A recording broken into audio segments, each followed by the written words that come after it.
Everyone, good morning. কেমন আছো সবাই? আশা করছি সবাই খুব ভালো আছো। আমরাও বেশ ভালো আছি। বিউস লাইফস্টাইলে তোমাদের সবাইকে আরও একবার ওয়েলকাম আমার নতুন ভিডিওতে। আজ হচ্ছে শুক্রবার, ছেলের তো স্কুলে আছে, তাও কি জানি আজকে আমার উঠতে একটু লেটই হয়ে গিয়েছিল। ভাবছিলাম যে সকালে তো আমার তেমন কোনো টিফিন বানানোর তাড়া নেই, কিন্তু সকালে উঠে আমি মনে করতে পারছি না যে রাতে কি ডিসিশন হলো, ছেলেকে কি খেতে দেব টিফিনে। তারপরে অনেক কষ্ট করে মনে হলো যে হ্যাঁ, পাস্তা বানিয়ে দেবো ভেবেছিলাম। তারপরে মনে করে ওই যে ওখানে অল্প একটুখানি পাস্তা বানিয়ে দিয়েছি, সেই সঙ্গে নাশপাতি কেটে দিয়েছি আর তার সঙ্গে দুটো বিস্কিট দিয়ে দিয়েছি।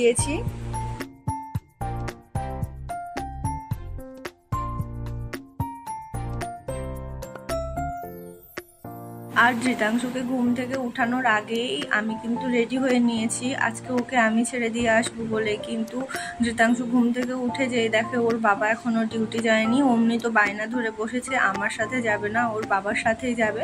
বাধ্য হয়ে আবার ওর বাবা রেডি হয়ে নিয়ে ওকে আর কি স্কুলে দিয়ে আসছে।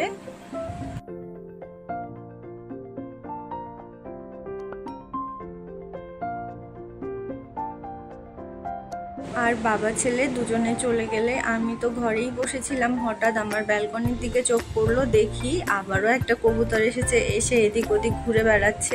বেরোতে তো পারবে, ওখান থেকে বেরোনো তো খুবই সহজ। তো আর কি ভয় পেয়ে এখানে চলে আসেনি। তো এখানে বেশ খানিকক্ষণ ধরে এরকম ঘোরাঘুরি করছিল। তারপরে আমি যখন বাইরের দিকে গেলাম তখন আর কি ওখান থেকে চলে গেল। দিনের মধ্যে তাও অনেকবার কিন্তু আজকে এসেছে কবুতরগুলো। আর কিছুক্ষণের মধ্যেই ওর বাবাও চলে এসেছিল। আর এই যে দেখো একদম টাটকা টাটকা সবজি নিয়ে এসেছে। তো এখানে ছিল কয়েকটা বরবটি ছিল, সেই সঙ্গে পটল ছিল আর ঝিঙে নিয়ে এসেছে আর কাঁচকলাও নিয়ে এসেছে। তো এগুলো এবার রেখে দেব। আর এটা দিয়েই একটা মাছের তরকারি করব, ঝিঙে দিয়ে। মাছ যেহেতু ভাজা আছে, তো সেটা দিয়ে একটা সবজি বানিয়ে ফেলবো। ওর বাবা সেই 12টার পর ডিউটিতে যাবে।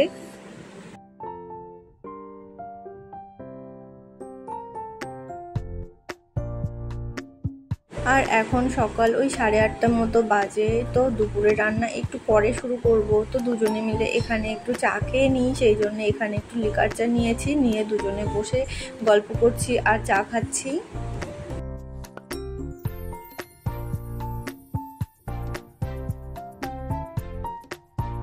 আর আজকে সকাল থেকে তেমন কিছু রেকর্ড করার কোনো ইচ্ছেই ছিল না, যে কারণে আর আদার্স কিছু রেকর্ড করেনি। শুধু ওই যে দেখো কি খাওয়া দাওয়া করছিলাম সেটাই পোস্ট করলাম। তো এখানে ঝিঙে আলু দিয়ে মাছের একটা ঝোল করেছিলাম। আর রাতের আরবি তরকারি ছিল, সেটা কিন্তু গরম করেছি। আর ওর বাবা কিন্তু চলে গেছে ডিউটিতে। তারপরে এই যে ধৃতাংশু স্কুল থেকে আর কি আমি নিয়ে এসেছিলাম, আনার পরে ছেলে আর আমি দুজনে মিলে কিন্তু খেতে বসেছি।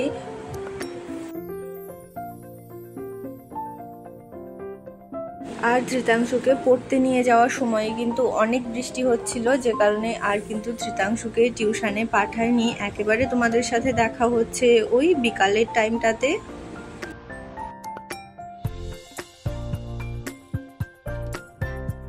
ওই সময়ে কিন্তু ওর বাবা চলে এসেছিল। আর ছেলে এই কয়েকদিন ধরে ভুট্টা খাবে বলে খুব বায়না করছিল, কিন্তু কাছাকাছি তো পাচ্ছিলাম না। আর আজকে ওর বাবা বাজারে দেখতে পেয়েছে, তো ডিউটি থেকে ফেরার পথে কিন্তু নিয়ে চলে এসেছে। আর সেই সঙ্গে কিছু সবজি নিয়ে এসেছে। তার ধৃতাংশ দেখে তো আর উপায় নেই, সঙ্গে সঙ্গে ওকে সেটা রেডি করে দিতে হবে, যে কারণে সব কিছু ছেড়ে ছুড়ে দিয়ে আগে ওর ভুট্টাটা ওখানে একটা পুড়িয়ে লেবু বিট নুন দিয়ে দিলাম। তো সেটা খাওয়া হয়ে গেছে। তারপরে ও যে দেখেছে আরেকটা আছে, সেটা যতক্ষণ না খাচ্ছে ততক্ষণ পর্যন্ত তো শান্তি নেই, যে কারণে আবারও আরেকটা এখানে পুড়িয়ে দিচ্ছি।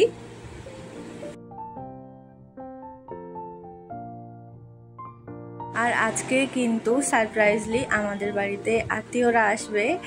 তো এখনো পর্যন্ত কিন্তু জানি না, তারপরে হঠাৎ করে আর কি ডিসিশন হলো যে তারা আসবে, যে কারণে একটু তো ব্যস্ত হয়ে পড়লাম।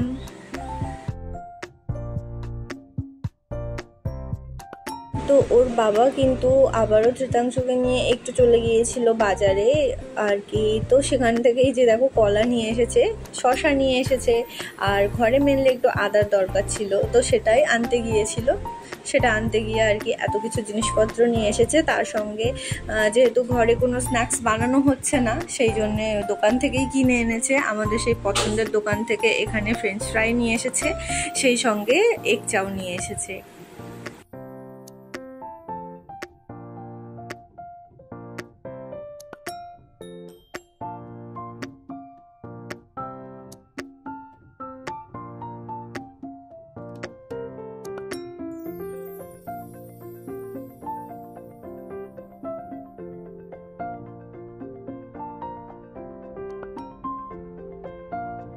আর দিদিরা এখানে দেখো স্পেশালি আমার জন্য একটা কেক নিয়ে এসেছে, না জন্মদিন না অ্যানিভার্সারি। কী কারণে এনেছে বলো তো, চলো বলেই ফেলি।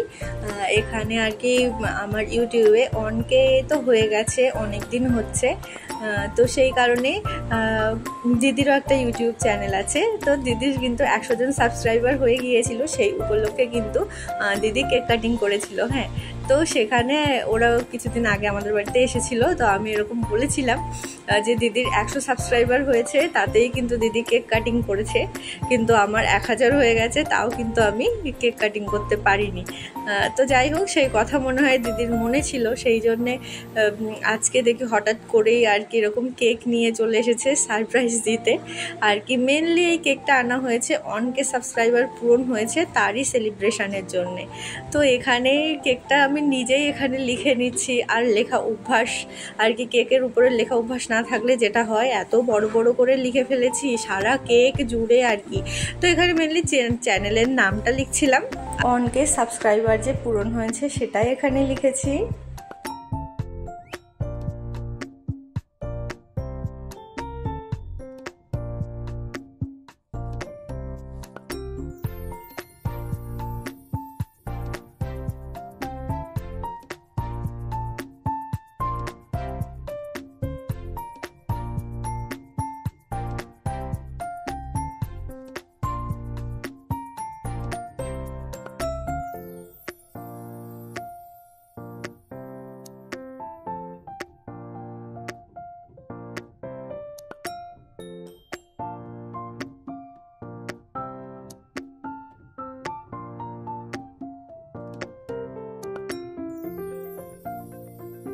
আর এই রিফিলটা দেখে তো সবাই ভাবছে এটা মেহেন্দি মেহেন্দি, সবাই বলতে বাচ্চা দুটো ভাবছে।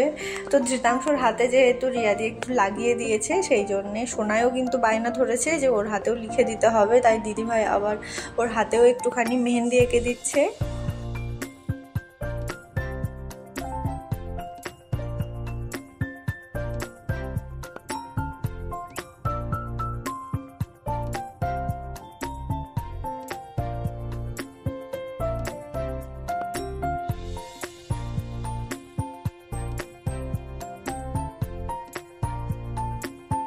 এবারে কেক নিয়ে তো প্রথমে আমরা কিছুক্ষণ ছবি টবি উঠলাম, তারপরে দুই বাচ্চার মধ্যে বেঁধে গেল ঝগড়া।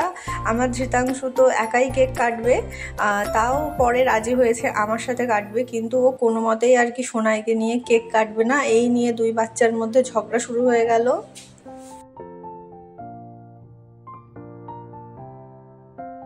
যাই হোক, ধৃতাংশু কিন্তু আমার কোলে বসেই কেকটা কাটলো, সোনাইকে আর কি কেকটা কাটতে দিল না, সেই জন্য সোনাইয়ের কিন্তু অনেকটা মন খারাপ হয়ে গেল। আর রাতে কিন্তু আমাদের একদমই সাধারণ রান্না বান্না ছিল, সেটা ছিল ডাল, পটল ভাজা, বরবটি ভাজা, সেই সঙ্গে চিকেন আলুর ঝোল।